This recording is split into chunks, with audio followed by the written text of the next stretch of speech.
Oh boy, we doing it again.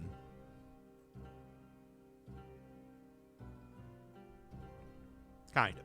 I mean, I like doing it again, doing it for the second day in a row, I suppose. And here, it's just like, I'll probably say this again plenty more times, but just did a whole bunch of talking about the, yeah,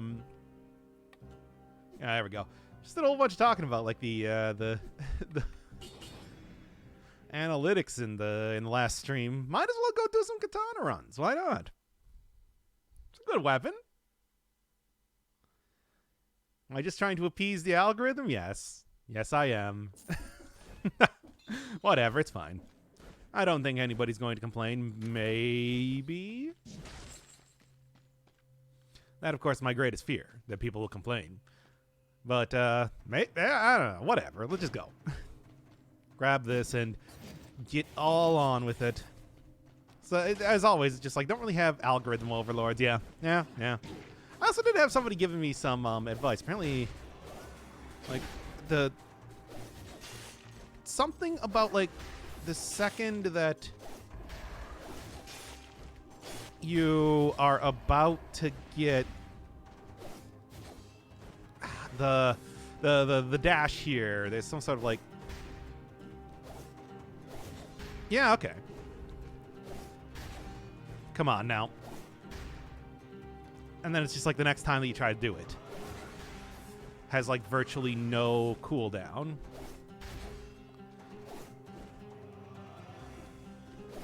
Now, is that useful in any way? I don't know. But it is a thing that apparently you can do. We'll see. Anyway, yeah, so we will do the algorithm appeasement run wherein I just play Dead Cells with a katana. Like I said, it's not a bad weapon or anything, so why not? But, like, you know. Aside from that, I guess it's just going to be more like just chatting type of stream. I didn't even get past, like, the first boss in the last stream, which is why I decided not to put that one up. I think that's a little bit, you know. Come on, I need to at least try. That sort of thing. Now, it was due to the fact that I did take, like, a cursed sword and everything that one time, but, yeah, whatever. Look, man, everybody wants to see the cursed sword run, right? Like, what else are you gonna... Just... Thank you, MLG Abraham Lincoln 420_69 for saying come. All right, then. Thank you for your contribution. But anyway, what... Okay, that just... That distracted me to a degree that's even hard to describe. But, okay, let's, like... Maybe what I should do is just go, like, start up the actual run type of thing, you know. Go back to... the beginning here. By the way, I did talk to the second guy about, hey, here's the plan with the Persona series that may or may not happen eventually. It's like that. So he knows. He agreed to it. It's like, you never know. That said, I mean, there's already now 60 subs, actually, against doing the the full Persona series, so I don't think it's going to be happening anytime soon. At least that's the entire thing. Do I have the... I don't have... That is the only... Well, no, actually, there's a few of the flawless bosses that I don't have, but that is one of them. Specifically, I got that achievement in a time when that outfit was not actually introduced, and then I keep wanging it every other time that I do that fight. Just very, very... I thought we agreed that it's not going to happen. The thing is, if somebody comes in and they're like, no, I'm going to pay even more to make it happen, it can still happen. It's just a skill issue. Yes, I know. I'm bad at the video game. I try, though. I mean, that's my endearing trait, you know? It's like I'm always there, giving it my all. I'm gonna make it if I try. Just the two of us, you and I. Anyway, this should go, like, actually do the like, proper run here. Caught me just before I had to go to work. Oh man, it was like 5 o'clock on a Saturday here. It's like, that is an unfortunate time to be going to work. Okay. Let's restart this. Go like do some sort of actual episode-y type of deal. I mean, that's the thing. It's like, it's true. Got to take the time cost into consideration. Even if you get 100 subs to play, 150 subs to play all the personas, at what cost? At least I am being compensated, you know? I'm sick of doing pro bono work. I want to see the money now. You know how that is. I'm gonna real quick make sure that I actually have space on my hard drive right now. It's worth it for the monies. I mean, that's the thing. It's just like, you know, let me tell you, I'm getting way more from doing like the Twitch side of stuff that I am doing for the YouTube side of stuff. I mean, I was actually talking about with the second guy the other day when we were recording a little bit of the Death's Gambit specifically, where it's just like, you know, I want the YouTube side of things to be the non-money side of things. You know? The money side of things can be the Twitch one. And by money side, I mean in the sense that I, you know, actually accept money here. I don't do like the membership stuff on the YouTube side of things specifically. That's what I'm getting at. You know what I'm saying. Does any of this make any sense? I do not want to seem like a greedy bastard, but I am. So what can I say? All right. Let me see here. Is that enough? Getting rid of some old streams. Whatever. Oh, I gotta go through and make both of them money sides? Well, if I want to make both of them money sides, I could just go stream on YouTube is the thing. But, like, I don't want to. You know.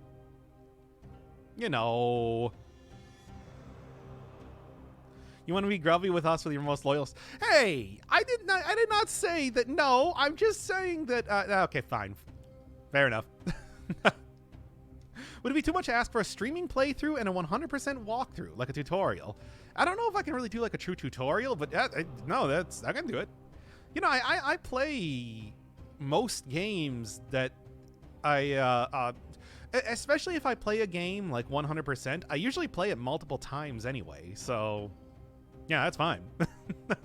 we can do like a proper YouTube series and a stream as well. Do like the stream for the first playthrough, and then we'll do like proper series afterwards. That is not an unusual thing for me for the most part. You should add sub goals. There are sub goals. There's you know, you got like the stuff. I think the 100% walkthrough would take off on YouTube. I mean, you know, it's like I did like a 100% run of Sekiro and everything for Sekiro. Hey, Vancotus. Welcome. I love you. Yes. Welcome to the stream. We're doing probably Katana today because, I don't know, we looked at the analytics on the last stream and people want to see Katana. And that's fine. It's like, I do like having... It's true he does play stuff multiple times. Just look at Hollow Knight. Yeah, and I played Death's Gambit twice, too. Like, that's most recently. That is, I played that twice for You Got Another Sugar Daddy. That doesn't mean anything. I love all of my sugar daddies equally. You, Jim, KVJR, even all the way back to Hypixia, back in like 2018. It is, you know. Oh, and Lilith, of course. Streaming like 7 days and need to get you a sub. Of course I can stream. I should be streaming like daily-ish anyway. There's not really anything to stop me from doing that. You can't play it like, gotta play it while it's still hot. You can't play it like a year later. You said day one. I'll be doing it day one. Which might not be a great idea for like a PC port or something, but we'll see. Play Blasphemous? I actually do have an entire playthrough of Blasphemous up on the channel right now, if you're looking for it. that's a fun game. I think that its style was a little bit more than the gameplay. I like the style a lot more than the gameplay specifically. So, you know, it was like, it was still good. Let's see, Sugar Mama. Sugar Mama would be the correct terminology, I guess. I have 6.9k channel points, unfortunately. Oh, wait, also, thank you, Onyale. Onyale. There we are. How come I don't have the VIP badge? Oh, I can do that. Enjoy the sub, even Mark. Now let me get the if anybody else wants a VIP here as well. There you are. Also got to yeah, day one PC ports are usually not like the best idea, but you know.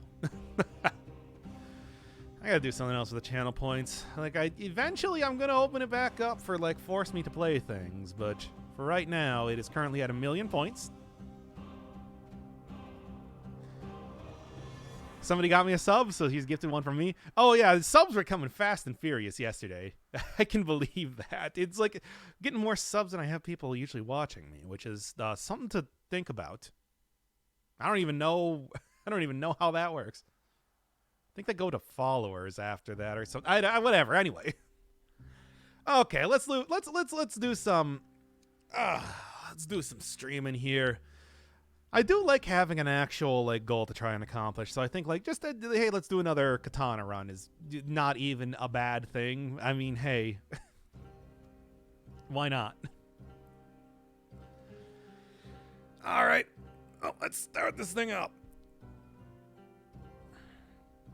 Nope, it was Bankrotus, of course.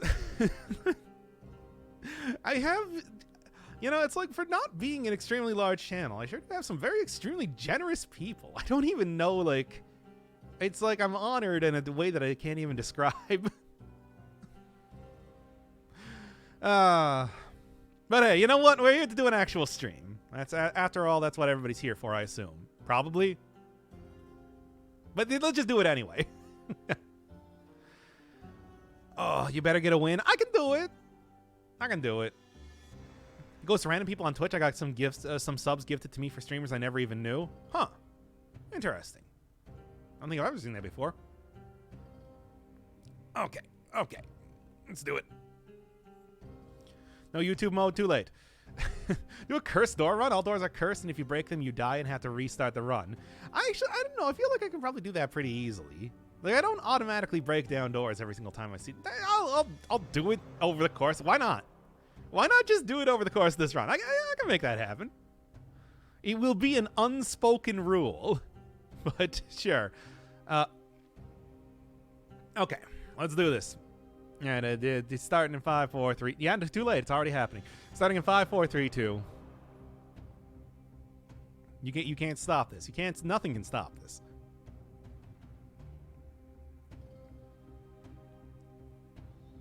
Well, we're out of aspects, which means that it's back to regular old runs, but I still want to have something of a goal to try and accomplish over the course of this. So in the last stream, we were looking at some of the analytics on YouTube, and people are interested in seeing Katana runs? I don't know. Is this how I'm going to choose the runs that I'm doing now? Oh, wait, no, I just said that I wasn't going to break doors. Damn it. Cool YouTube. Oh, yeah, the cool YouTuber. You know. Now we're gonna do the door thing. I want to do the door thing. Actually, I don't even have like strong opinions on doing the door thing. I just said that I was gonna do it. So let's do it. There we are. Gotta line up that cool YouTuber breaks the door. That's right. All right. Let's do this again. Okay, starting in 5, 4, 3, 2. Well, all the aspects have been all right. Anyway. Well, all the aspects have been completed, but I still want to do something of a goal for each one of these runs I'm doing on the Twitch side of things. So, I guess looking at the analytics in the last stream, people want to see Katana. Let's do katana. This is... Look, here's the thing with a lot of these. Otherwise, it's going to be a very casual type of run, but I want there to be some stakes here in some way, even if it's just kind of rehashing some of the old showcase runs that I've already done up to this point. So well, why not? Hey, this is a good weapon, dropped from the Weirded Warriors, the little crab guys who also use katanas. It is a pretty fast, decent, good damage brutality weapon. It's like, what more can you even say? It's also a katana. Which me, I think katana's a little bit played out. I know everybody's a big fan of the look and the style of them, but I also think that it's just like, you know, not really someone who is like, oh yeah, man, gotta have a katana in every single game I play. Well, that's just me. Well, anyway. Yeah, okay, so we're also gonna try and do like a no breaking doors, but I forget that doors just kind of like will break if you have biters and stuff like that. I guess that's not gonna happen. Like, right? No, there was one door that just exploded for no reason up there. Why exactly were we doing that? I don't know. It just... Somebody said do it, and I decided, why not? That's how I think a lot of these streams are going to be working for right now. Is just like, hey, if you got a suggestion for me to do a stream, yeah, let's do that run. Why not?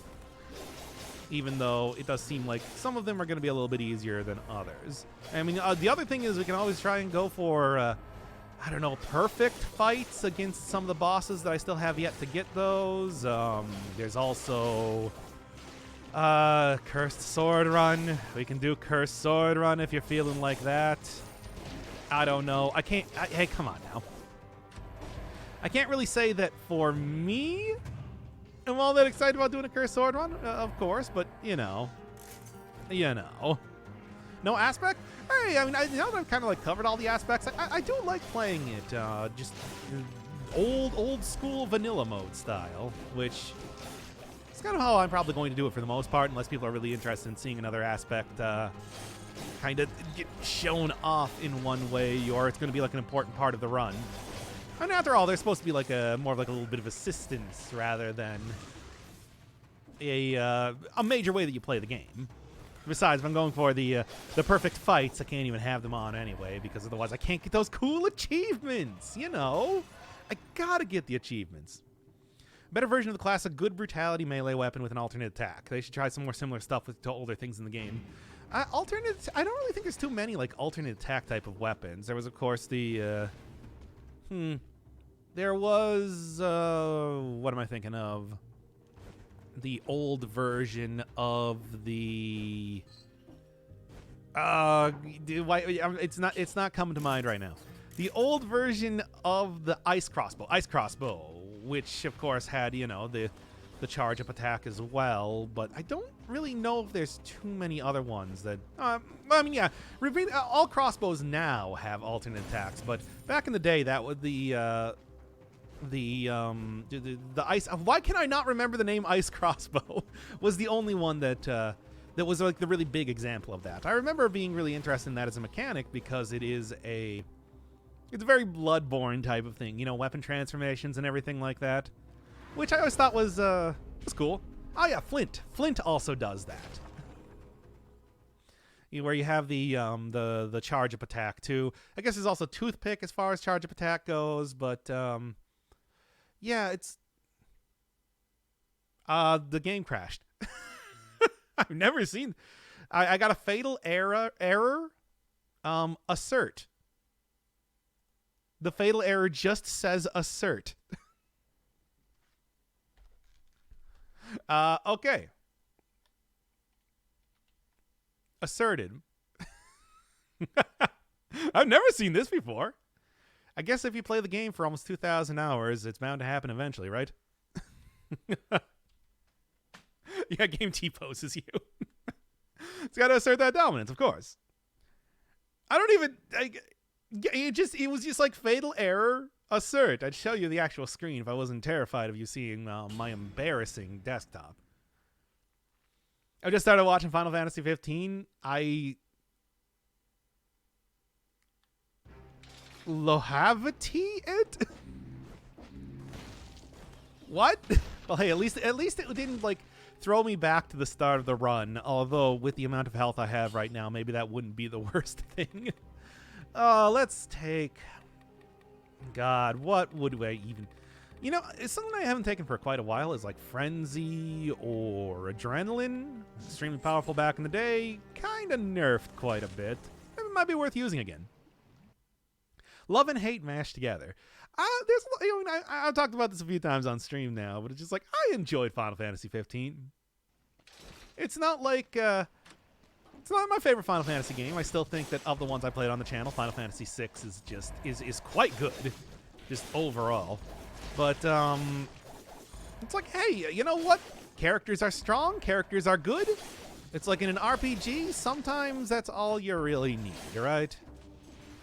It's like even if sort of does skimp on a little bit of the things related to the gameplay, of course. Gameplay is so extremely simple in that. But you know, this is all stuff I've talked about before, like I was saying. What's the theme of today's run? Appeasing the YouTube algorithm, I guess. We're just doing some katana because, yeah, we were looking at the analytics in last stream, and it's like, hey, there's people that are just like looking for katana runs for Dead Cells. So I don't know. I don't know. Why not? It's a good weapon. It's a fun weapon to use. But that's pretty much the entire thing. Katana, no breaking doors. Well, I wanted to try no breaking doors, but the doors pretty much immediately exploded, and then the game broke on me. You break doors, game breaks itself. Such is the way of the world. But yeah, it's like doors are just, they're too breakable in this game. Even if I try to open every single one of them, which I think I can do. I'm not somebody that like instinctively breaks doors every single time I see them, but it's still something's gonna happen. It's gonna be the roll that puts down a bomb. It's gonna be the biter is doing stuff. Something's gonna happen. Final Fantasy 15 is weird. Tried it multiple times. The only other Final Fantasy game that I couldn't get into was X2. X2 specifically, huh? I mean, I know like X2. Should just use the potion charge at this rate. I'm feeling the pressure. X2, it's like, I don't know.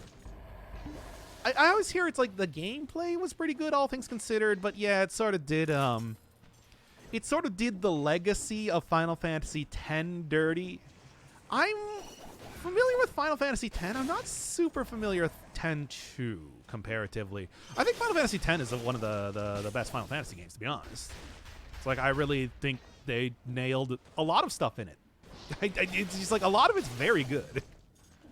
You know how that is. All cap titles and weird faces on the thumbnail. I mean, I could do... Look, man. You might not like the hustle, but you gotta respect the hustle on YouTube. Well, but, what was I saying here? What would the face be? This character, I mean, it's like not only am I a disembodied voice, this character literally does not have a face. There is no face on the main character of this game. It's a very anonymous type of series that you're watching right now. Something I never really thought about it too much. The dog? Oh, of course, the Goosebumps. But like even the... Oh, wait, no, I did actually... I guess... Yeah, I did put the Goosebump dog eyes on the stupid, like, 5-second, paint.net thumbnails that I made for the old YouTube streams. Oh, just add googly eyes to it. You know what? It's true. We can just do it old school Rareware style. Googly eyes are king. Hey, should I... you know, now that I got Death's Gambit done... I mean, I suppose I still need to do, like, Sexy Brutale and everything. But I don't really have, like, any specific ongoing series. Y'all want to see Hat in Time? Speaking of collectathon, platformy type of things, I kind of want to play Hat in Time. And that's on the list. And I'm like, you know what? I can get down with that. I can get down with like a little bit of old school 3D platforming. Potion charge, you've got Adrenaline. It's not that effective. I mean, we are talking about 5-star mode. I take like 35% of my damage in it, my health in a single hit, and that's from the minor hits. You know. Hat in Time is dope. It looks pretty dope. I mean, of course, it's like, also speaking of like old school Rare games, it's not doing a survival run. What are you doing? But I also do want to eventually check out like Yooka-Laylee. I know that people are like, it's kind of like I still think it looks fun. I also hear that the sequel, the Impossible something, is actually quite good. More in the style of Donkey Kong Country rather than Donkey Kong 64, for example. I don't know. I think it might be worth a check out at some point in time. Not a very long game until he's Death Wish mode. Well, specifically the God, should I just call it a commission I'm getting here? Because that's basically what these are at this point in time. The commission for the series is to do Seal the Deal as well. So you are going to be seeing the at least one of the DLCs. If I really like the game, we'll probably end up doing Yakuza as well. Because why not? It's there too. I don't know. I was either thinking that or like maybe going into some of the weirder suggestions that I got. Like I got Concrete Jungle, which is sort of like a mobile puzzle game that I've had for quite a while, and I'm just like, I guess I should do this. Like it's on the list. It's not really the sort of game I play a lot. Ooh, nice. Not really the sort of game that I play a lot, but it might be interesting. Maybe. Death Wish is part of Seal the Deal. Well, we'll see. I mean, as you know, it's just like, depending on how much I like the game, I'm willing to go like full super gamer mode, super sweaty gamer mode when it comes to playing a game. Most recently, Death's Gambit, because that game is a lot of fun. Once again, I'm gonna plug that because it's been a treat the entire time I've been playing it. The heroic fights are a lot of fun, and I did them all, by the way. Well, most of them. Yeah. But yeah, there's the streamly, hey everybody, go and play this game. I like, I got this. Almost had the auto climbing doing me dirty there. There we are. But hey, early curse chest, always, and yeah, there's another door. Okay, yeah, I messed it up. Have you played Guacamelee? I have not. I mean, it is, of course, like a very, I do enjoy a Metroid-style game, but I don't really search them out too much because, the backtracking, etc., and so on. It's like, but I do know, I've seen other people play it. It's pretty good, right? But, I haven't played it myself. I'll say the sequel's also pretty good, but, yeah, I haven't even played the first game, so, yeah. I quit Death Wish after one level. I like challenging games, but that crap was not fun. I could, like, the thing is, it's like fun. That goes with the whole, like, me ending up opening the Lament Configurum. Fun is a relative thing. I'm perfectly willing to embrace the Bennett Foddy painful is fun type of side of video games. It depends, though. It depends on how much I get into it. But we'll see. Have to go actually play the game before I make any sort of decisions on that, after all. Artist things in Guacamelee are the most fun. I think it's best kind of challenge. I mean, yeah, that's exactly what I'm talking about with like a Death's Gambit too, where it's like the heroic fights get absolutely absurd in difficulty, especially later in the game, and it's like those are the best parts of the game, unquestionably. The parts where you literally spend 100 tries fighting a single boss, which I did. Just become a masochist. It's not a masochistic thing. It's just a matter of taste. It's not like I'm enjoying the fact that it's difficult. It's the difficulty leads to... Well, no, that's actually exactly what it is, isn't it? You're watching me play Dead Cells right now, casually on the highest level of difficulty. What can I even say? You know how that is. See, we're both good. Optimal content that's just wickedly hard. Ooh. The Path of Pain style thing. I don't know. I like when games take that sort of... What do I want here? I have bleeding, so let's take open wounds. Anyway, I like when games take like the optional content and they're like, we're gonna push it to its absolute limits. I mean, one of the things I've always been a big fan of in video games, just entirely, is optional super bosses. I love optional super bosses, and I pretty much will always make an effort in any game I play to try and fight them. Unless I'm really frustrated with the game or the game is just super, super hard. Something like Tower Climb, for example, which of course does have the I'm alive. Which of course does have the legend fragments and everything. I was just like, oh, a game where you actually have to play the entire thing from the beginning over when you fail it. That's, and you know, considering that game is already extraordinarily difficult, that's a bit too much for me. That's where I gotta draw the line, even if I do really enjoy that game quite a bit. It's like it is ridiculous. Yeah, and okay, I really thought I was gonna be hit there. But, you know how that is.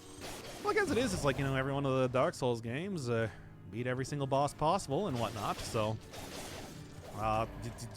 games like this, most games on the channel, it's like I've beaten most of the optional super bosses in. Pretty recently was like Ozma in Final Fantasy IX, but I didn't do like Omega and whatnot in Final Fantasy 15. I don't know. Like I said, it sort of depends. Like, I guess how much am I actually enjoying the gameplay of the game that I want to see it be brought to its absolute and complete limits, you know? Unless you pay you 50 subs. Oh, it's Tower Climb took me 70 hours to beat the regular ending. I couldn't even imagine how long it would take for me to do the legend fragment ending. And that requires you to do like all of the super hard side areas, like the brutal boiler and the arcade and, well, of course, basketball. I mean, I guess you do get the basketball from doing that, but still, it's like, oh, that's too much. And by the way, those are the guys that are dropping the katana if you're looking for it. And also, by the way, man, katana is really good, isn't it? It's just a good weapon. Not super gimmicky, and I don't even often use the whole charge up attack, but you know what? I think that just speaks to how good the weapon is. Yeah. You didn't beat the Killer Bunny in Minecraft? Oh yeah, I remember seeing that. I did actually beat like everything in Minecraft though. I beat the Wither, I beat the Ender Dragon. I did raids. I wasn't able to show that on camera because I didn't get a raid party there. Everything was done in Minecraft. Beat all the optional super bosses as they exist, of course. Ooh, meat skewer. Well, I guess I'm not going to use that. This is katana run, of course. But you know how that is. Don't like the trial and error style gameplay challenge. You do the same thing 300 times over until you do it right. I did beat the entirety of Celeste. So it's like, I'm okay with it. It depends on how well they do the trial and error type of thing. And I play a lot of roguelikes and roguelites. Like, there's a lot of experimenting around and seeing what works. Darkest Dungeon, you know, talking about that recently with the sequel. Well, with the sequel in early access now, it's like that is a game that very much encourages you to play around and see what actually functions properly and what is just a total nightmare to try and get working. Runs into the Weald, for example. Something that I learned eventually are just things that I want to try and avoid if I possibly can. Too frustrating to even make work. Beat Celeste Chapter 9? I did not. But, you know, that's, again, the drawing the line thing. Look, I'm not going to say that I'm going to try and do every single thing that the game presents to me as a challenge. But I will usually do most of the stuff. I did, like, ABC sides. Come on. I did the developer room. I did the cherries. The strawberries, the regular strawberries, not like the golden strawberries, which is way harder than the normal game. I literally have 1k deaths in Chapter 9 and then Chapter 1 through 8 combined. Yeah. You know how that is. And you haven't beaten Celeste. You know what? I'll say that I'm fine. I haven't beaten Celeste. There we go. I'll admit it. What to do? What to do? Yeah.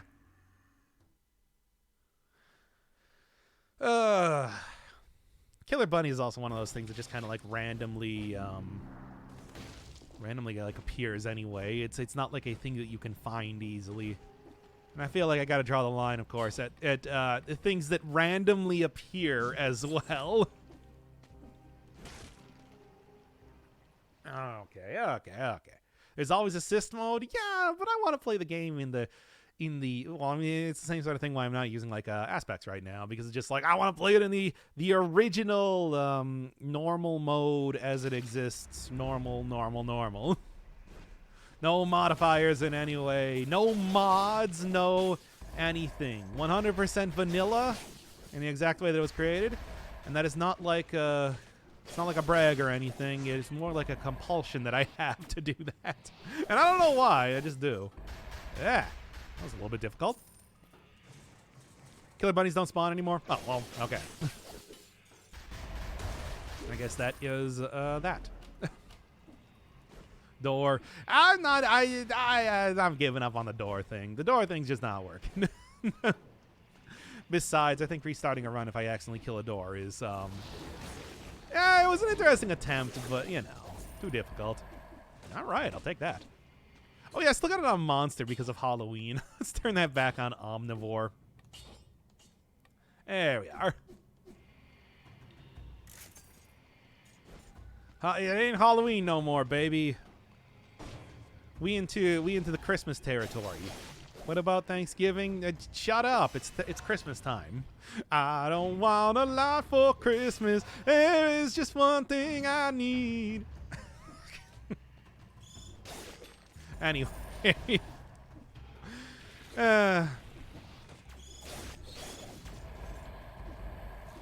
Anyway, no, I'm sorry. The Mariah Carey got very distracted, and now I forgot what we were talking about.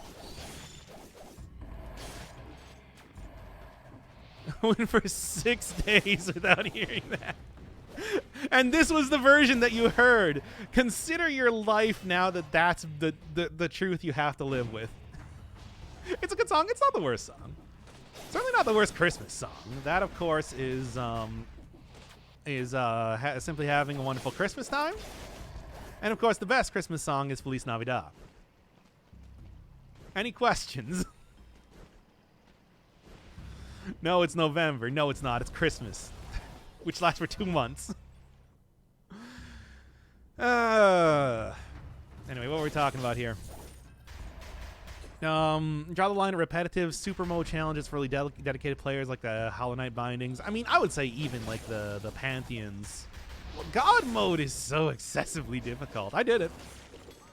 I'm actually like okay with really repetitive type of stuff. I also did like the Million Roses in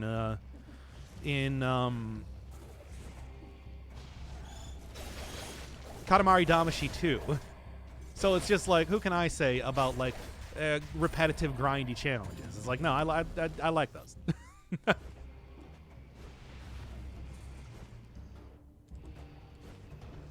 All I want for Christmas is you. And that's for everybody trying to sleep to this video. I'm sorry. Whoa. Okay. I guess I deserve that, really. Keep on going here. Actually, the Angolan Independence Day is coming up in 5 days. That's what I'm going to celebrate next. Whatever. There's a lot of different things you can be celebrating right now, but it's Christmas. Telling you right now, even if you don't celebrate Christmas, you're celebrating Christmas. You're going to have to deal with that. You're going to have to live with that every day of your life until the 1st of next year. If the grinding is enjoyable, I'll take that any day.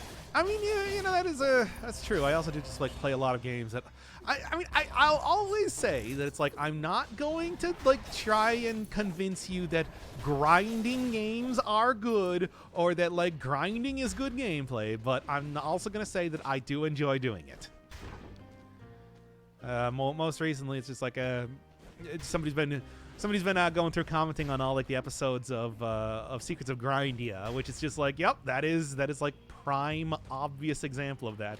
Apparently, there's a lot of Swedish puns in that game that I did not realize, which I've been enjoying seeing a guy going through and like pointing them all out, because like I guess that game's Swedish. I did not know. There we are. Well, I will return to it when the final dungeon is out, whenever that happens to be. Might be a while. You know how that be. Can you do a themed run for the Angolan Independence Day? I don't know anything. I'm American. I don't know anything about international things. I'm too stupid. I mean, I guess if you have something specific that you would want, sure, why not? You should try ARPG if you like grinding. ARPG? I don't know. ARPGs just makes me think action RPG, but yeah, I don't know.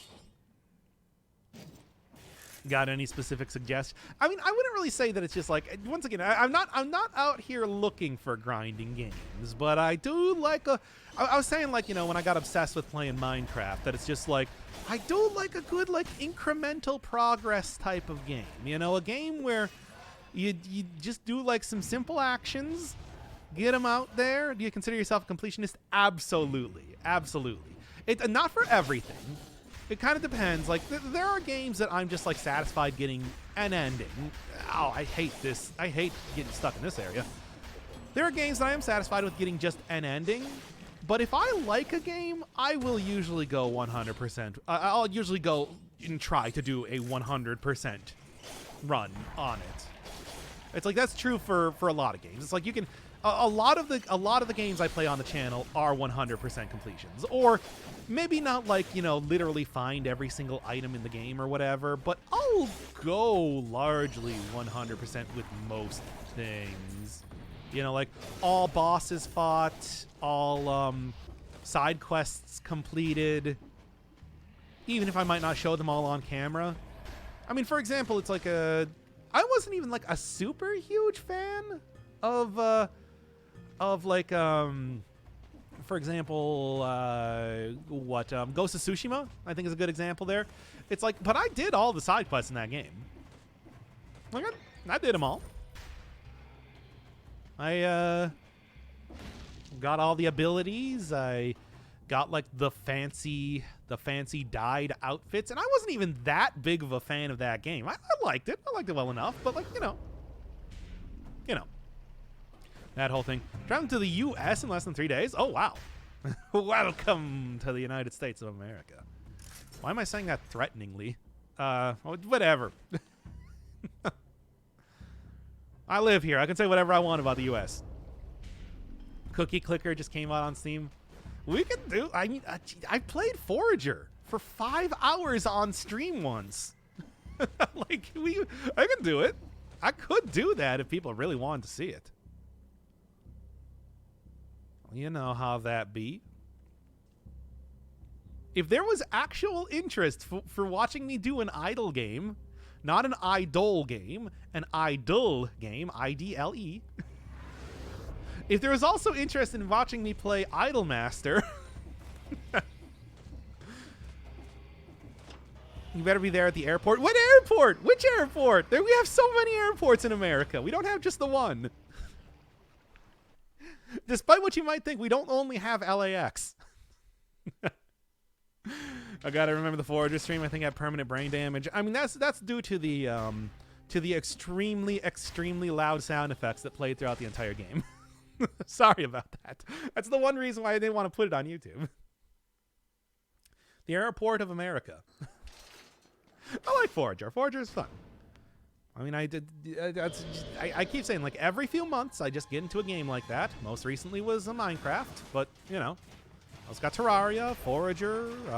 There was a point when I was playing, well, no perfect fight. It's going pretty well, though. LAX isn't LAX just the airport? That's the one everybody knows. I don't like that is like the air. If you were going to consider that to be an airport of America, that would be the one. We have more than one, though. Atlanta. Oh, yeah, Atlanta, too. Atlanta also has a very large airport in it. Why am I thinking of, like, culturally notable airports in the United States? Why do we have to be on that subject, of all things? What's the airport you see most in pop culture in America? America has more than one street? Nope, we only got the one street. Main Street, baby.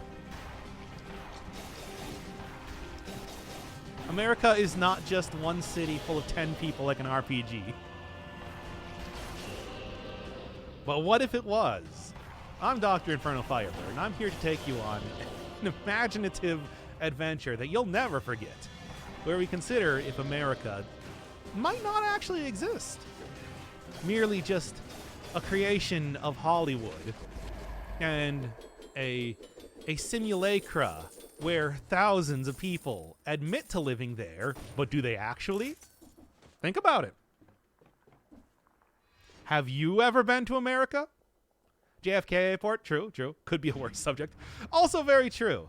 Remember how I couldn't put up the superconductor aspect episode because we were talking too much about robots? You know? And like a Walmart, we have several Walmarts. I'm actually completely surrounded by 10 different Walmarts in like a giant circle around me. I have to go through them to exit my house. Well, apartment, whatever. Home. There.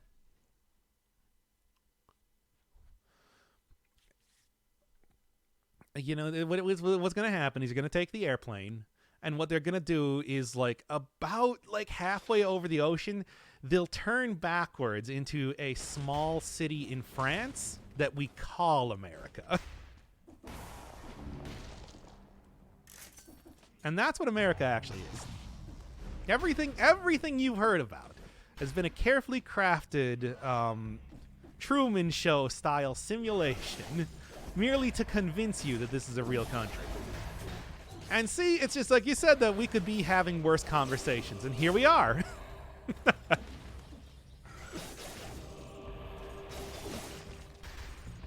Why France? Because of course it's going to be France. Come on. I'm playing a French game. That's probably why I chose France. Anyway. Now they're going to take you down for talking about this. Hey, where are they going to take me? America? I'm already here.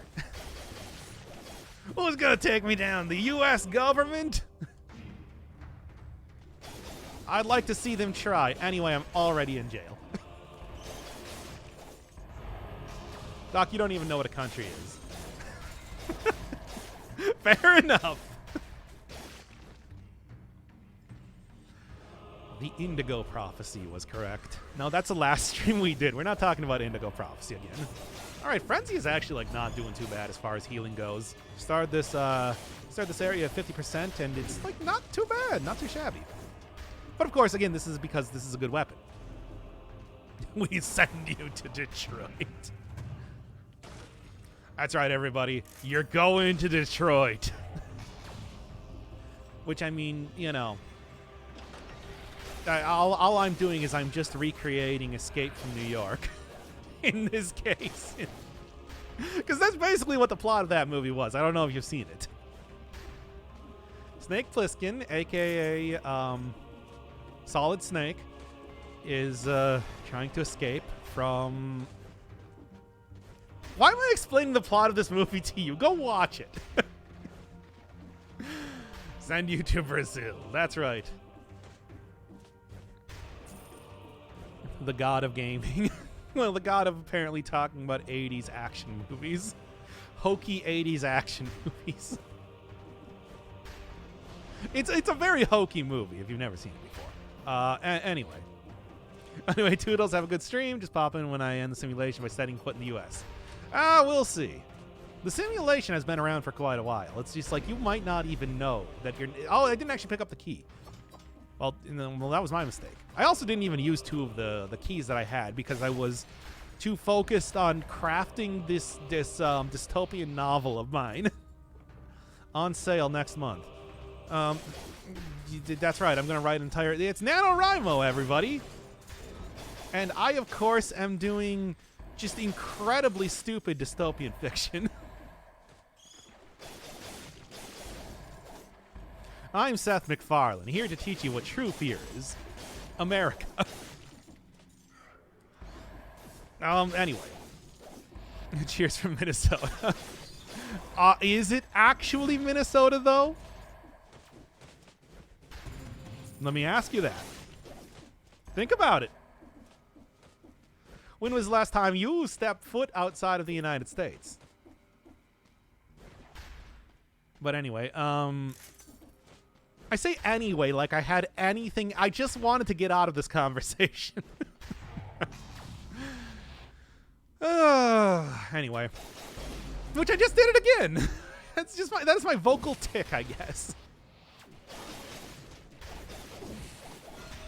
Well, let me just pull the ripcord on this. Hey, I gotta go find potion charge because that would be very useful right now.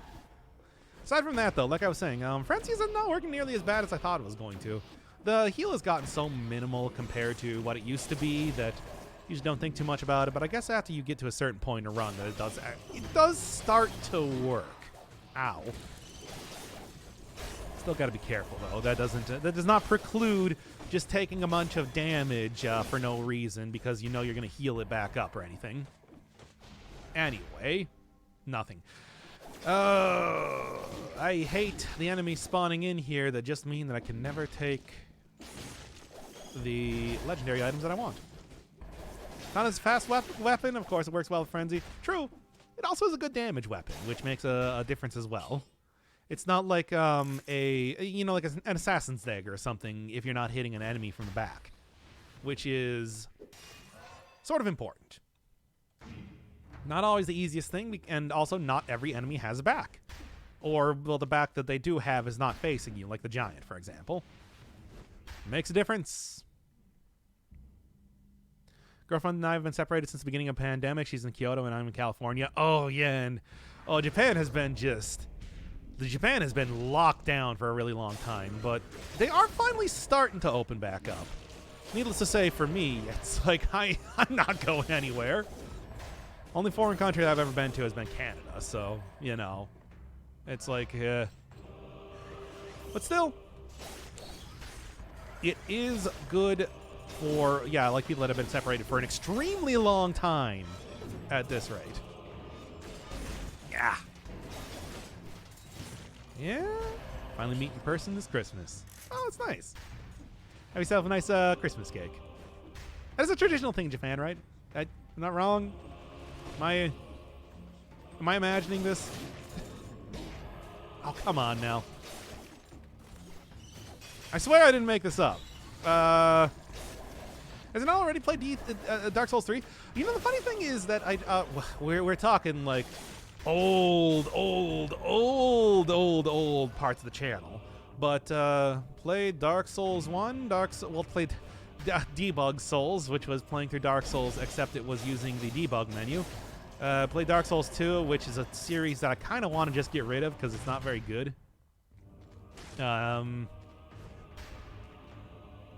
And then, I guess, like, Dark Souls 3, I had recorded it was going to be a post-commentary series, and I just never put it up because I didn't feel like doing it. I think maybe the Brutal update came out around that time, so I was focused entirely on playing Dead Cells at that point. Because, come on, that was like a very formative part of the game Dead Cells. Yeah. Can you charge down the katana to hold with attack? Yeah, you can. It's just, I don't know. I never really use it too much. What? For good reason, apparently.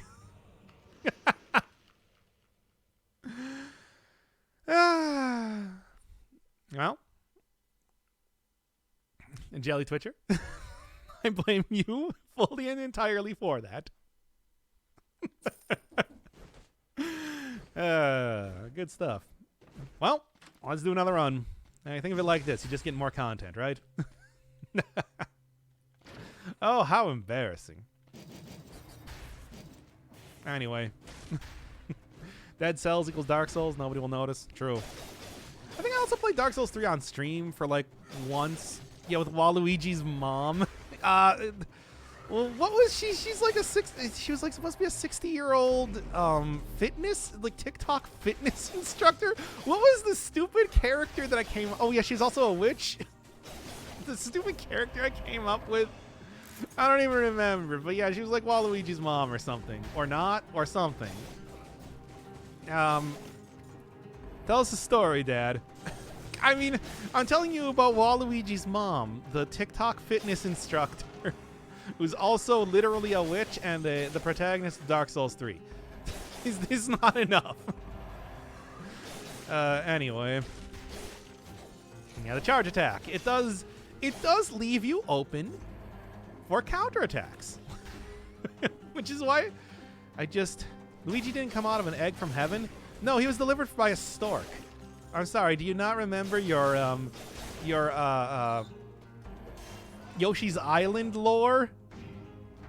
This is all very clearly outlined from the very beginning. From like what? That game that came out in 1993? Like, look, everybody pretends like the Mario lore is this big thing. Like, it's all there, everybody. If you want me to explain to you Mario lore, I can and will. And actually, you can't stop me from doing it. I'm doing it right now. Why did a stork remove his liver? No, that's Prometheus. It's not the same person, and that wasn't a stork. It was oh, this is too much. This is too much to explain right now. Yes, Mario lore.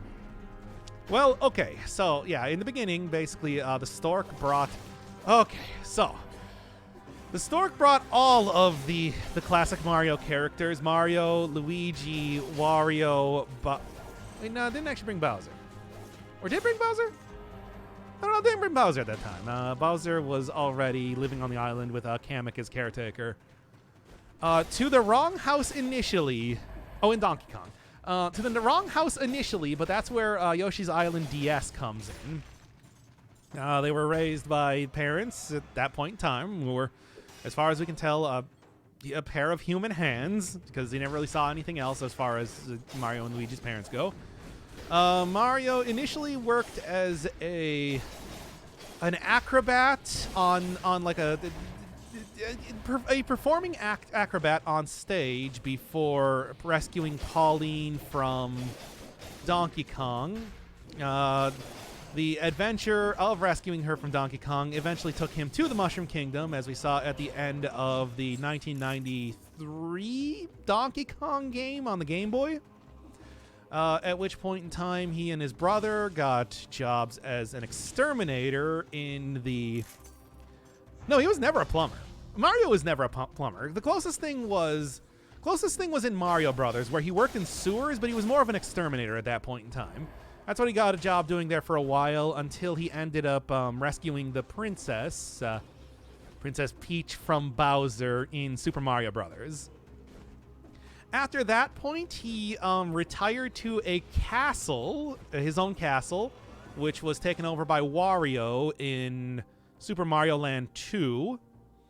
During his adventures, where he got a space alien named Tatanga to kidnap the princess of Sarasaland, Daisy, and while he was out doing that, Wario stole his castle, basically.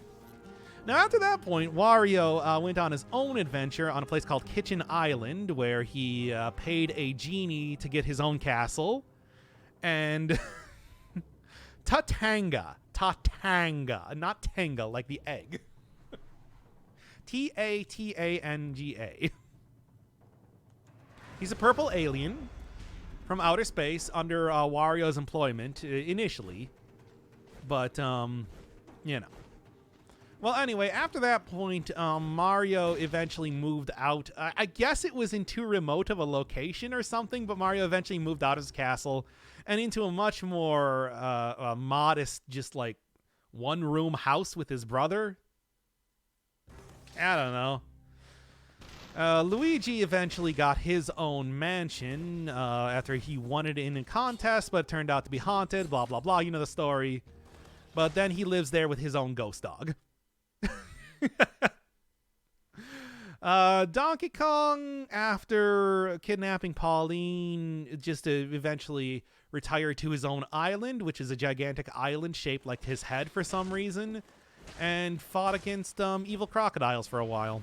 And then evil tiki heads, and then evil walruses. It's an entire thing, but he lives a pretty modest life, all things considered. Considering especially like what happened with Mario, who, you know, did things like go on space adventures and whatnot. Constantly trying to rescue a kidnapped Princess Peach, who just keeps constantly getting kidnapped. I mean, it's like, what can you even say? The Mario RPGs, as far as I know, are not actually canon in terms of the like overall lore of the games, but that it follows its own canon in some ways too. Going through that. You're telling me all the Mario games have a cohesive lore? Oh god, no. In fact, they're all actually supposed to be like taking place on a stage. It's sort of like a stage play type of thing. But this is the lore of said stage play, as outlined all the way back in Super Mario Brothers 3. Everybody's actually like, you know, good friends. They just do it as like, it's like performance art. Any questions? If you would like me to go through like, the entire lore of like the Koopalings and Bowser Jr., we can also talk about that. Like I said, the Mario RPGs have their own lore. They are different universes crossing over eventually in Paper Jam. Although the original Mario RPG, of course, didn't do that. You know. Doc, how much do you know? I know everything about the Mario games and the Mario lore, if you're looking for it. The Mario parties also take place in their own like universe. Although those might actually take place in like the prime. Those might be taking place in like the non-game like prime Mario universe, where like everybody just kind of like gets together occasionally and goes like karting or plays tennis or something. So karting and golf are just them hanging out after work.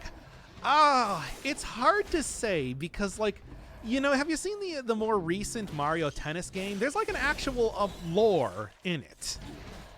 So that might also be a level of like performance art in the same way that a lot of the other stuff is. Well, like, yeah, original Mario.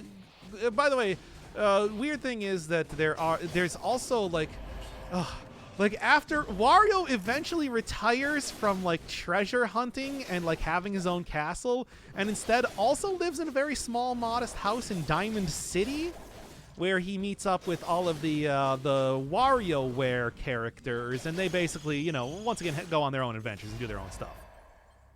Oh fuck, I'm falling asleep. Good night. Fair enough. I understand. That is one of the more populated human settlements of the I guess let's just call it the Mushroom World. How do you feel about geese? Go watch Untitled Goose Game for that. I think it's a very succinct explanation about it. How can you remember all of this? I need your knowledge. Oh, I just spent a long time reading the Mario Wiki, and also I played a lot of the Mario games entirely.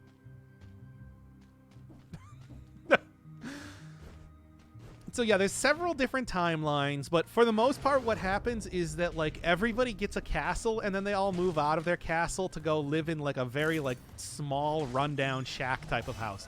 I don't know why they do that. Because like here's the thing, you actually see like, okay, you know, Luigi gets his own mansion at the end of Luigi's Mansion. However, then like when we see Luigi living in his house at the start of Dark Moon, it's much smaller. I don't know why. Like, why did he downgrade? He had an entire... Everybody keeps getting these, like, huge opulent houses and then downgrading to something smaller in the Mario universe, and I don't know why. And the weird thing is that it's just, like, originally a lot of the human characters in the Mario games, for example, all of the kings that you rescue in Super Mario Brothers 3 are, like, they all live in their own castle. For some reason, like, the original, I guess... idea of humans in the Mario universe is that they're all royalty for some reason.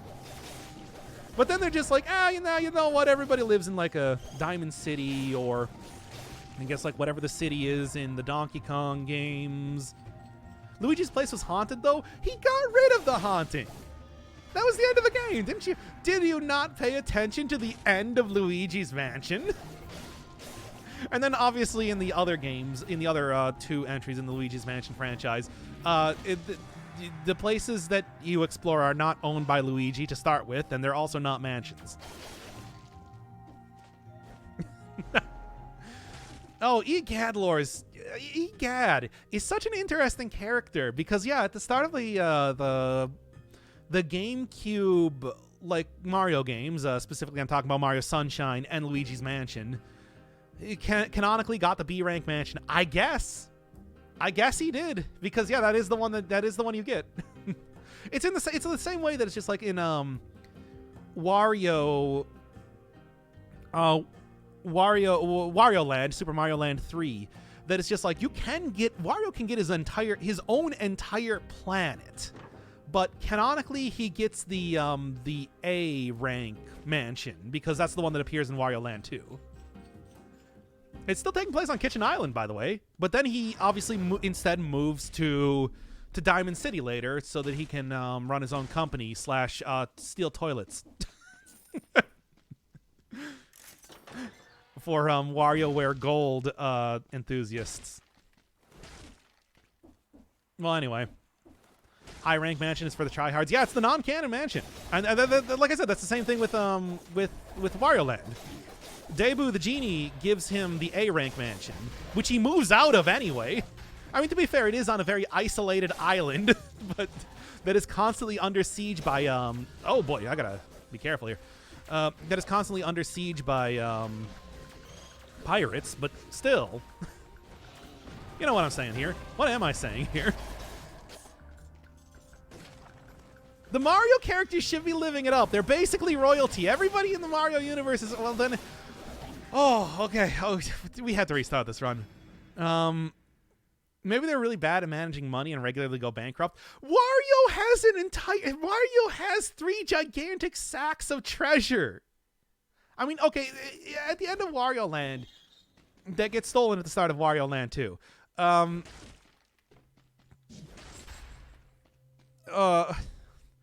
are we talking about here?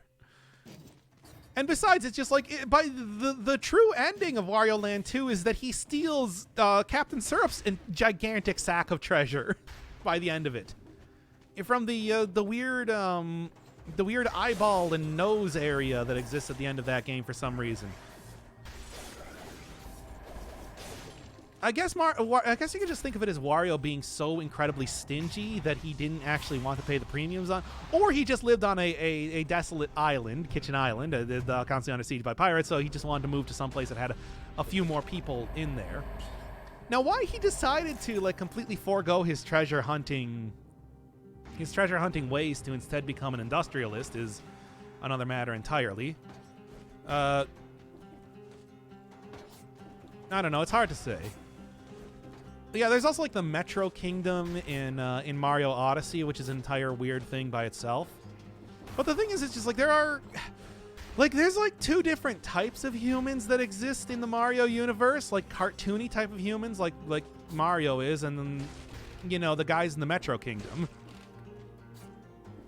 And like I don't even know what to make of that. The Mario lore is taking away your God Gamer skills. Whatever, it's worth it. What would you rather have? Extreme talent for dexterity, or all of the Mario lore memorized? Answer me truthfully, chat.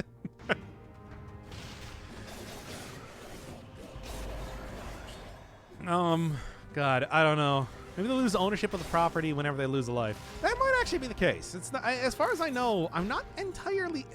It is not clear exactly how... we can go by Super Smash Brother explanation for exactly what happens when Mario loses a life, where there's apparently multiple Marios. Are we going to entertain that thought? Are we going to entertain the idea that, like, the double cherries and, like, the unreleased Super Mario 128 are actually canon? I gotta know this, chat. Do you want to think of that? Do you want to think that there are actually many Marios out there? And not just like alternate dimension. We're talking like Marios that just kind of exist out in the world that we just, you know, Mario doesn't interact with, but they're there.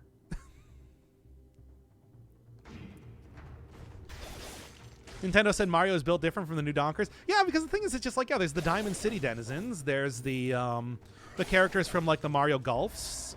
There's, yeah, Wario, Waluigi. There's the kings from the other kingdoms in the Mario 3.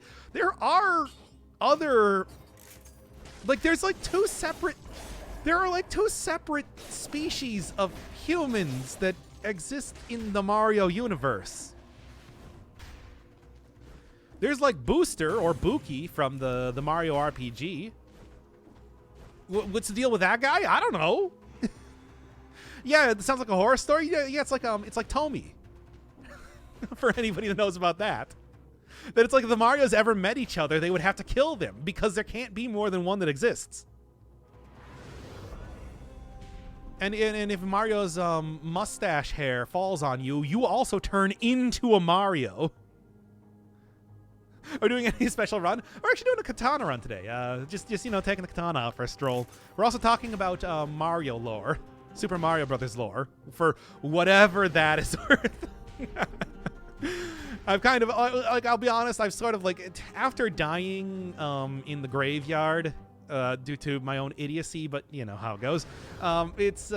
We've kind of just like given up on the run, and we're just doing a weird Mario lore chatting stream. I don't know. It's weird.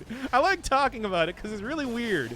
Mario as an entire series delights in the absurd surrealism that it creates, where there are just these little,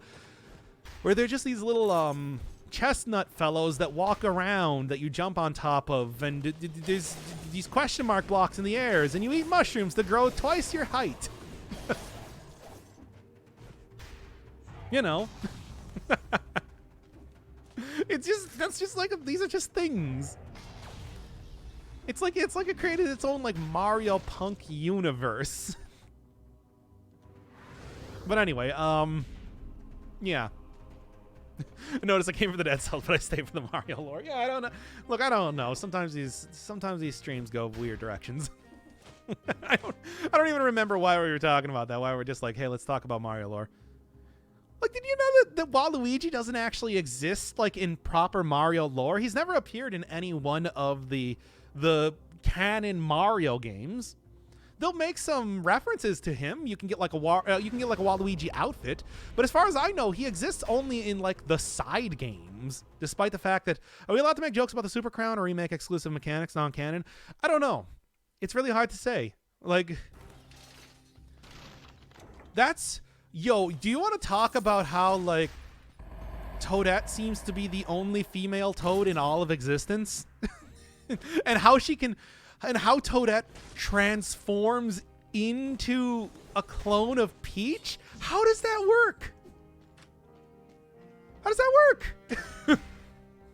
Like, what are we implying that the, like, subspecies of human? Yeah, Peach is just a mature form of Toadette.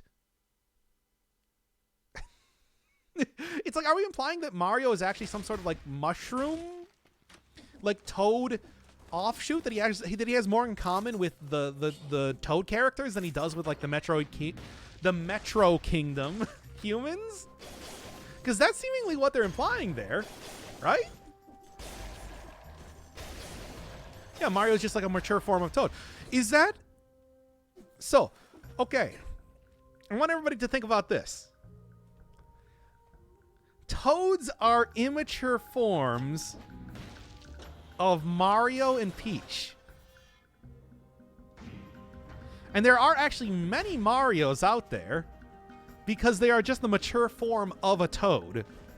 Like, Toadsworth is like 2 years out from... Yeah, Toadsworth is like 2 years out from becoming another Mario.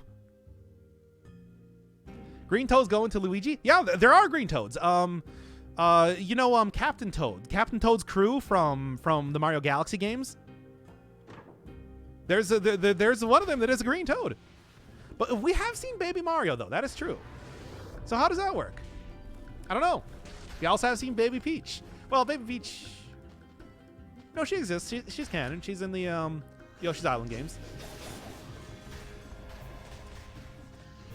Now the question is that the original Mario and the Toads are evolving into them? This none of this is canon, by the way. I want to make that clear.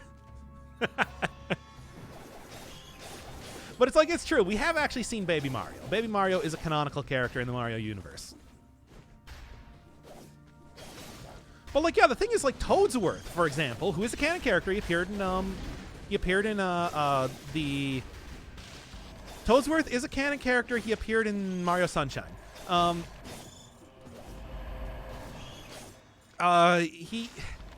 He is a toad that grew a mustache, which, as far as we've seen, really is something mostly unique to Mario. Toadsworth grows into a baby Mario. Oh my god, is that why they're delivered by Stork? Because they regress over time into like an infant human form? My god! I didn't even consider that. Whoa. That's weird. Baby Mario exists with contemporary Mario in the Mario Kart games. Well, there's also time travel that exists. Partners in Time, the second of the Mario and Luigi games, has established that as a canon thing, as well as other things. I mean, the Mario's Time Machine, I don't think that's canon. I'm not even going to say that's canon. But, you know. Hidden Mario lore uncovered. Yeah, as it turns out, it's just like, yeah, the Toads could also just be incomplete forms of Mario. Like, they are a sub, like... We're looking into this so deep for no reason. Like, let's just take one step back here for a second. Wow. Anyway, is the heart actually worth taking over disengagement? You know, it's probably not. That's true, but I mean, it's hard to say. The bad Yoshi's Island also had time travel. Oh, yeah, I forgot. That's true. The Yoshi's Island DS had adult Bowser in there as part of a time travel plot. It's a weird thing. That's why you have Baby Bowser as a playable character, right? Even though, like, it's...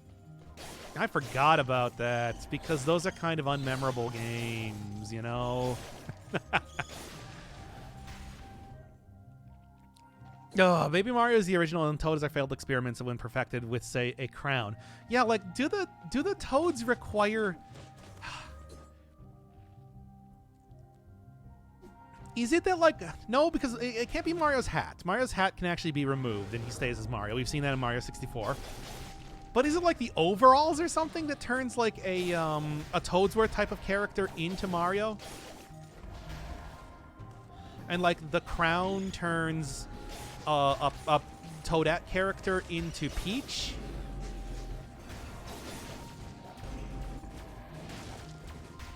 That it's like, yeah, it could just be that it's like it's not so much a part of their life cycle, but it is like, you know, these are like the perfected forms by technologies that exist through like things like the crowns or the overalls Mario wears, because Mario always wears the overalls. He'll wear like a Tanuki suit over it.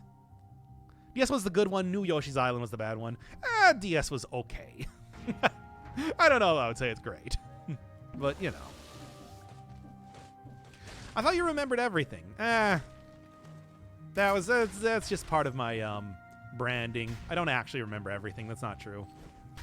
That was a lie set forth to keep you... I fed you lies to keep you complacent. I prefer the Zelda and Metroid series over Mario. Fair enough.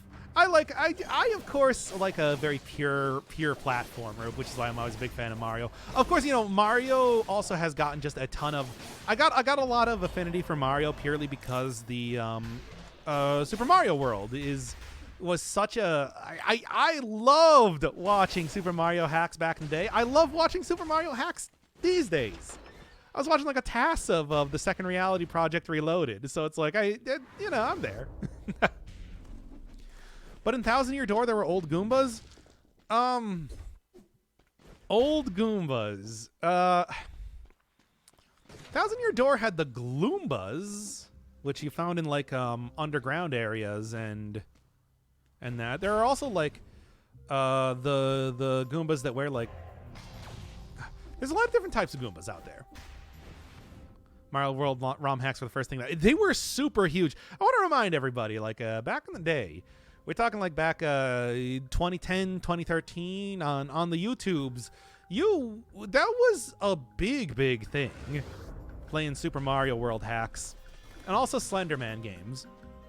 We talked about that like during Minecraft with the Enderman fad, with the Enderman being part of the Slenderman fad. It's like it was there was the old Professor Goomba in TTYD. Oh yeah, there was the Professor Goomba. Is he older than a regular Goomba, or does he just look different? Besides, one of the things you got to remember that Intelligent Systems has tried a lot to keep designs of characters a lot more consistent. So the actual canonness of some of the old characters is sort of put in question because of that. I don't know. I usually hate nitpicking at lore inconsistencies, but this is actually just silly. Oh, let's be honest. Let's put the cards on the table here. Mario does not have lore. The mere insistence that Mario has lore is a joke in and of itself.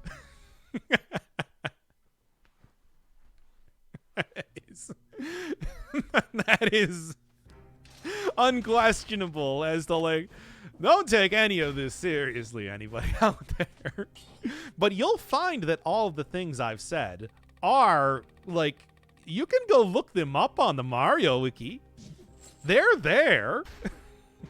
Mario lore is whatever they need to justify the gameplay. Yeah. It's like, yeah, did you really think that they were thinking about like, oh, how does this fit in with the Mario Galaxy areas now that we're exploring the entirety of the world that Mario lives on in Mario Odyssey? Although they do stuff like there's you can see Delfino Island on the planet, on the globe, as you're going across it in Mario Odyssey. You don't actually go there, but it's there. So, yeah, it doesn't make any goddamn sense. Let's just say that.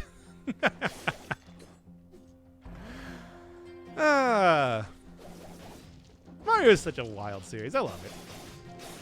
But yeah. It's just like something like Zelda is at least a little bit more consistent comparatively. Mario is the lore. The medium is the message. And that message is, woohoo! Let's go!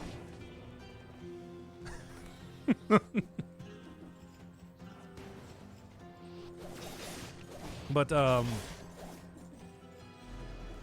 there's a few different things. Like look at like Wet Dry World in Mario 64. Does that place actually exist in the world? Is it something that was entirely manufactured from purely being inside of a painting? How does that happen? Waluigi still is in Smash Brothers character. I don't care about Waluigi. Well, dude, I want to get the weird and interesting. Well, first off, I haven't played a. Okay. Let's say this right now. I haven't played a Smash Brothers game since Smash Brothers Brawl, so I have no horse in this race. But it's like I like getting the weird, obscure characters over just, hey, here's another Mario character. You know how many Mario characters we currently have in Smash Brothers? We have like, well, I mean, okay. Let's admit it is weird that we didn't get Waluigi, but we do have Dr. Mario. But still, it's like, I don't know. I think Waluigi is. He's not. People have way more affinity for him than he deserves. He does not deserve people to like him that much. Ah, that was close. Yeah, that's right. I'm calling out Look, we'll go on the Waluigi rant again. I've done this before. This is not the first time we've gone on the Waluigi. But anyway, the guide from Terraria. Where's Zardo? I want Zardo to be in Smash Brothers already. That is my never gonna happen pick.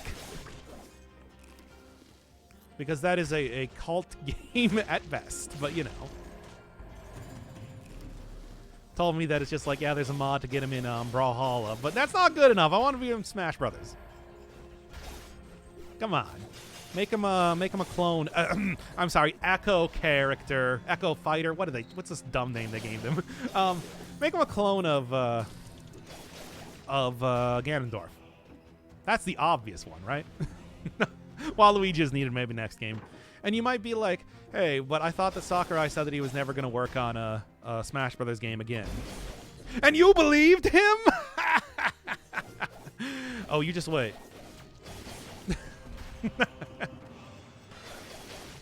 Anyway. Never trust what that man says. Yeah. Got it. The Wa deserves respect. No, he doesn't. Look, I'm trying to resist. This is like, look, I don't want to go on the Waluigi rant. The Waluigi rant is like me ranting about Persona 5. You all know it. But you're making it hard right now. How can we trust what you say? True. You can't. Here's the thing. I'm not going to lie to you. You can't trust what I say. Nothing that I say can be trusted. However, who else are you going to turn to in times like this? Ridley was added to Smash. Ridley is such a weird character, but sure, why not? It's like, at least that's a very consistent... I mean, it's like, what else are we going to be added to Smash as far as Metroid, like, characters go? You got Samus, and you got, Dark Samus, and you got Ridley. Yeah, it's like, that's it. That's maybe, like, I don't know, add in Omega Metroid? But, like, who even knows that? That's a Metroid 2 character. And also the final boss of Fusion, but, you know. It's not the same thing. And it's like Dark Samus isn't even the one that I would put in. I would put in SAS. Because SAS is cool. That was a cool sequence in that game. Oh, yeah, there were the other bounty hunters. That's true. From the Prime games and also Metroid Hunters. They were neat. They actually did have, like, a entire moveset. I remember the one that could transform into, like, a little slug guy. I don't remember any of their names or anything, but at least, you know, yeah, I guess I'm not as familiar with, like, the more modern games for Metroid. I think of Metroid as being, of course, a very isolated, alone type of series. Borderline horror, of course. But it's true that, like, the newer Metroid games are a lot. There's more lore in there, as of now. Yeah, just give us SAS. Yeah. SAS is cool. Everybody remembers the SAS sequence sequences from Metroid Fusion. Of course, it's just Samus, though. Like, you could just tell me that Samus is SAS because that's what she is. Yeah, I don't even know the characters from Dread, so I don't know. Give me Muya from Environmental Station Alpha. Throw in Muya. Why not? We're gonna take stuff from Metroid-style games. He's a fun guy. I'm still shocked that we never actually got, like, a reference to that or something in Noita. Felt like, I know that it's like, yes. Hempuli does not reference old games that he does. But, you know. Just saying. You know what? Give me Open Wounds again. That worked out pretty well last time. Is there a definitive way to play the GBA Metroids? I won't play Dread until I played those. Fusion is the canon one. I don't know. I don't even know if Metroid Zero is like does it matter? I don't know. There was a small ESA reference in the tree. Oh, I didn't even see that. Huh. ESA reference, though, is interesting. Not Papa Is You? Because that would be the one that... I feel like that's the one people know from Hempuli, comparatively.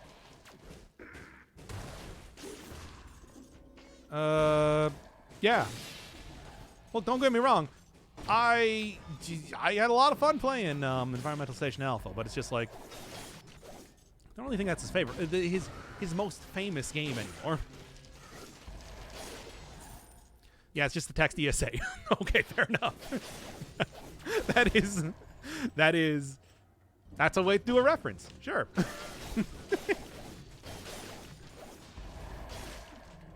Not even using the, like, you know, the cipher text that he created for the game? Ah. I still got my little PNG of that when I was doing that game. But, you know. That is entirely different.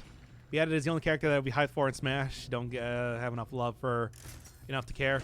I mean, they are putting, like, they haven't. I don't think they put any indie games in Smash just yet. But we did get Sans Undertale, the main character of Undertale, in as like a costume. So, oh, and Cuphead guy from the Cuphead, the main character of Cuphead. It's something. Shovel Knight is an assist trophy. Oh, it could happen. It's not impossible. I wouldn't put any money on it, but it's not impossible. That said, it's just like, I don't know. Is Dead Cells enough? Is Dead Cells enough? Dead Cells is decently popular. But, like, is it... You know, I always think, like, people compare... Like, I remember back in the day, people being, like... Putting, like, the Persona games, for example, up, like, compared to the Final Fantasy games. When it's, like, the reality was that, like, Persona 4 sold, like, 200,000 copies in the United States. Like, your average Final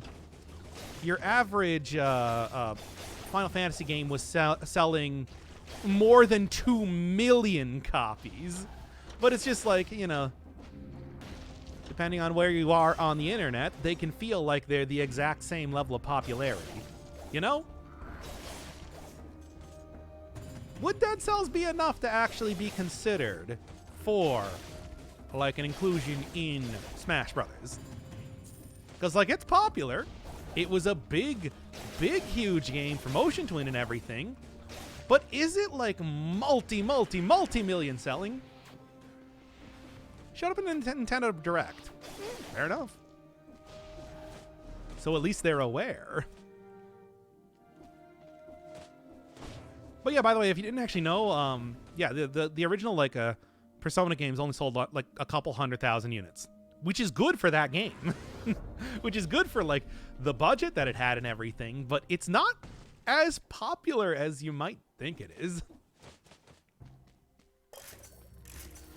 Always sort of an interesting thing to consider. The God Gamer Doctor Inferno Firebird. Oh, yeah. I'd also like to remind you that I only have, like, you know, what, 30,000 subs on YouTube? Come on. Which is pretty good, but come on, I'm not, like... not truly popular in that way. Mid-range. Shovel Knight didn't become a fighter? Yeah, true. It would be an assist trophy at most. Besides, Zardo is the one that you should be putting in. Because Zardo's the best. Okay, I got it. Anyway. That almost got me there. Showing 5 million units sold? That's pretty good, actually. That is actually, like, really good. Better than my 3 subscribers? I know. It's like, I do kind of remember that. It's like, it is weird that I do have, like, tens of thousands of people that actually looked at me and then they're like, I want to see more of this guy's content. It's one of those things that I can't think about too much or it will lead to madness. Tens of thousands of people. Oh my god, I could have just ended the run right there. That would have been bad. Yeesh. Okay, and okay. One day I'll reach 1 million subs. We'll see. Okay. Glad I didn't get hit there. Wow. We'll see. Certainly I'm going to have to try harder. Maybe not play, you know, Xbox original games from 2003 as like a major part of my channel for a full month. I don't know. Thinking about it. Just something to consider. But that's for another time. As it is, this is not a stream about talking about YouTube analytics, even though it literally started out like that. This is a stream talking about Mario lore. The lore of the Mario games, you understand. But, yeah. Is there any plan for what, like, Yacht Club is doing now that Shovel Knight has been completed? I think it's been completed, right? Now that they got King of Cards out and everything as of a couple years ago. They doing anything different right now? They considering making Shovel Knight 64 like they've been talking about? I still have to play that game eventually. It's one of those things that I've watched a lot of other people play it, but it's just like, I should do it at some point. Maybe not as a series or anything like that, but just on my own, if nothing else. Yeah, this is like a very early version, but the 2 times damage is still making it a competitive weapon. Still, though, this will be a lot better. All right, Shovel Knight Dig, which seemed like some sort of roguelite. Was it? I'm not even familiar with that. Someone who's mostly known for Dead Cells, you're pretty big, but yeah, no, people who are mostly known for Dead Cells aren't very big. Yeah, look, here's the thing. I do love seeing everybody else who actually does get into this game, because it is great, and everybody should play it. Like, yo, the gameplay, usually when you think, I mean, I'll say this about Dead Cells, I've definitely said this before, but like, usually when you think of like a roguelite type of game, you're thinking, collect a bunch of items, and you know, each run can be like vastly different from the last, but like the gameplay is so tight in Dead Cells in a way that you don't really see in a whole lot of other things. Especially in games of this genre. And I think that is to be celebrated. I hope you like bot subbing on YouTube, because I will see your face one day. We'll see about that. I mean, if you want to just imagine my face, you ever watch like Red Letter Media? You know those guys are from Wisconsin too. They basically look like Rich Evans. There you go. Just imagine a slightly younger Mike Stoklasa, and there you go. That's what I look like. Except balder. Think some other secret project? Yeah, that's kind of what I was thinking. Probably not revealing it just yet until it's a little bit farther being done. You know how extremely early reveals for games go, right? Well, that is exactly what I imagine you as. I mean, you might as well, because, like, they're also schlubby Wisconsin guys. Like, come on. You know that's basically, that, like, describes me to a T. This game can be very demoralizing. Even I wouldn't recommend it to everyone. Yeah, true. I mean, I don't know. I feel like if all you're doing is you're going on like the early cell difficulties, that's a pretty manageable type of game. If you want to go for the hardcore, I don't know if I would suggest that to everybody. Just kinda. It gets pretty rough. Hey, Arduous Fox. Welcome to a very, very weird run. I'm not even gonna lie to you here. This run is going all over the place right now, but the theme right now has been Katana. I've been using Katana, and it's been going pretty well. Sometimes. Occasionally not going super well, but mostly going pretty well. What do you mean younger than Rich Evans? Oh yeah, I forgot Rich Evans is only 22 years old. The guy's been on the internet forever. You can go find younger pictures of him. But anyway, it's like, come on. The Wisconsin guys, they all look the same, right? It's all the same. Yeah. Oh, God. Oh, God, I hit it anyway. Well, I was trying not to, but, okay, that actually worked out fine. Dick the birthday boy. Okay, not like that young. Yes, I'm literally 5 years old. Oh my God. Oh yeah, when I say the Red Letter Media guys, I do not mean, of course, Jay, because he's much more handsome than I am.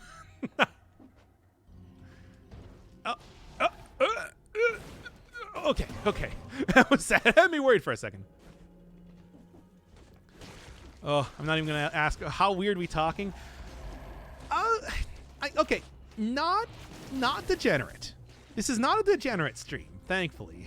It's just, I went really deep into Mario lore for like 40 minutes there. Like, we're talking super deep into Mario lore.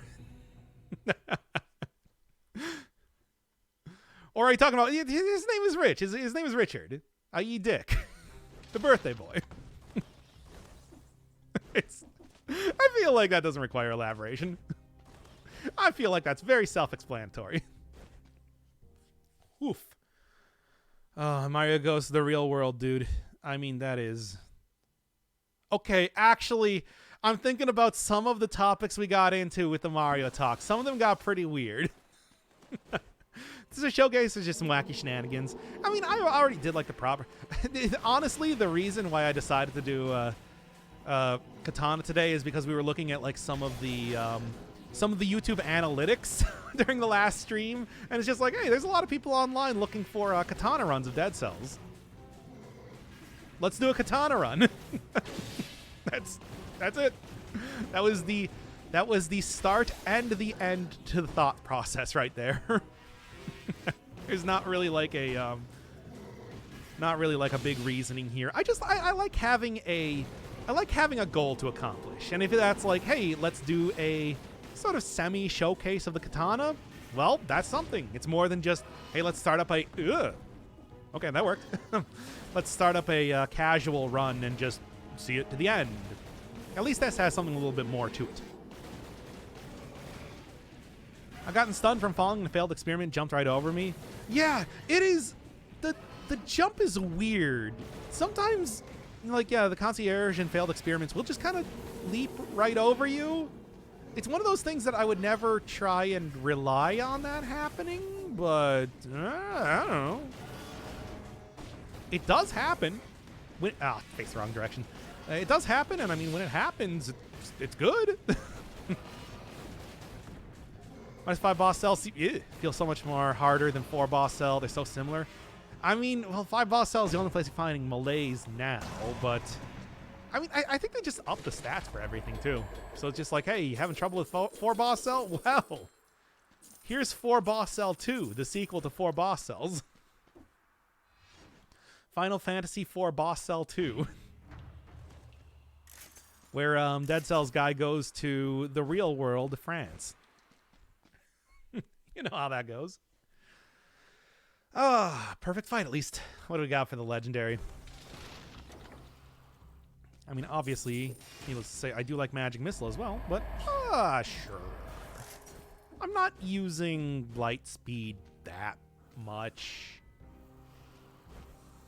Not that much. It's fine. What do we want to do?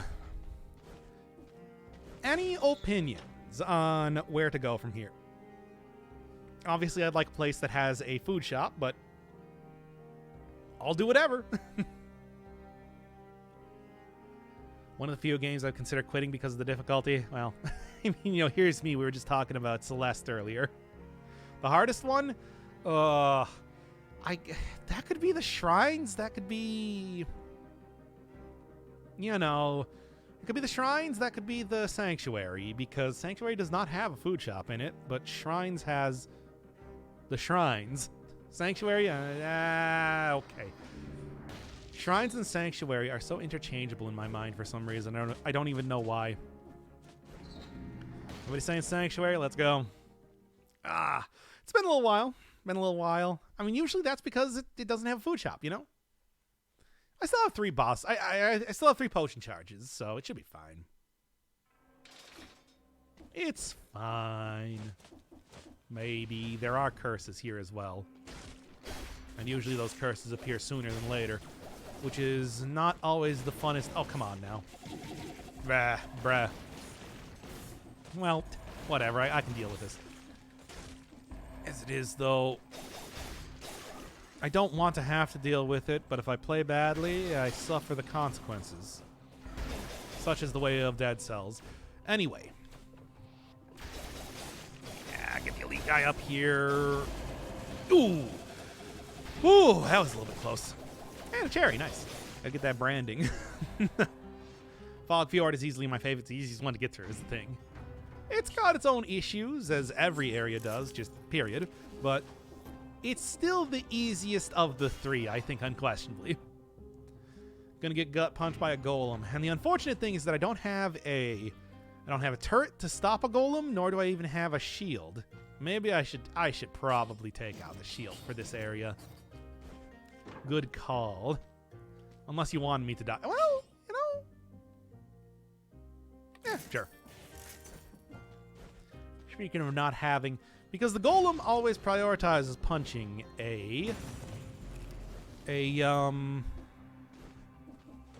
turret if you have one. So, you know. If it gets really bad, Tainted Flask. True. Can always use Tainted Flask. Take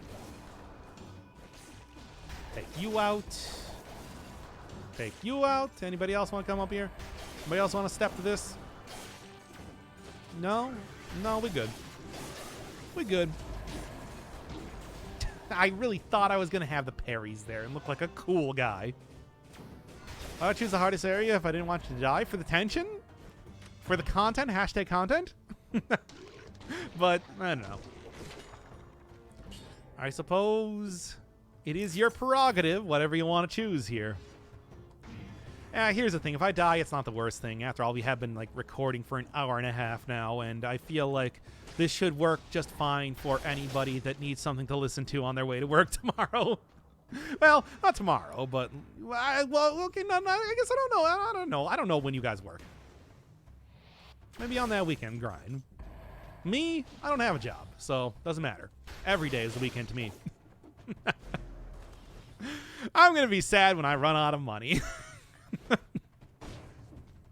But it is what it is. Damn it! Speaking of it is what it is, I can't believe that wasn't enough to kill him. Well, okay. Oh, let's end the stream here. We all had a lot of fun today, but curses have been hitting me pretty hard, needless to say. So, yeah. Finish this one up. Go get that. Katana's weak like that? No, it isn't. It's good. It's a good weapon. Nah.